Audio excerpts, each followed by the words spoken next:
Okay, this section is now cam belt. It's imperative that you replace your vehicle's cam belt when your due date says on in your manual. This is the main belt, this is the timing belt, it's a multi-rig belt. What you'll also get in your kit is any idlers, including their mounting bolts and tensioners. It's imperative that you replace all these items at the same time, as any one of these can fail independent of the other. Now, cam belt is a tooth belt. Now, this is on the engine to ensure that both the camshaft and the crankshaft of the engine remains in time. Otherwise, valves can clash with pistons. Now, this can cause them to bend. Now, part of the kit, as I explained earlier, is the tensioner and the idler. Now, a tensioner is basically a bearing with a mechanism to get the belt to tension as it is required. Now, this is measured with a tensioner gauge.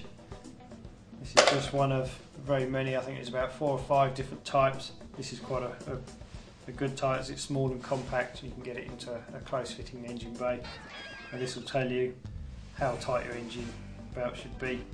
So this would test the tension on the belt by depressing the lever over the belt, and that will then give you a reading of how tight it is. This is an engine timing set. Now, what you have in here are various tools for locking the shafts of your engine. There's a crank locking tool. These two are for the camshafts. And this is a VAG set. As you know, we're VW Audi specialists, so most of these will cover everything that we need. It's imperative that you use these tools correctly, otherwise your engine timing may be out, resulting in problems. Now, most engines, as well as having the timing belt and the 2 pulleys that I've showed you earlier, they'll also have a water pump. Now, this is driven by the cam belt, so if that fails, then the cam belt will fail also. So it's always prudent to replace the water pump at the same time. The extra labour is very small, and it's usually worth doing. VAG have a problem with their water pumps, as the impellers are made of plastic rather than metal, and they do crack and give problems.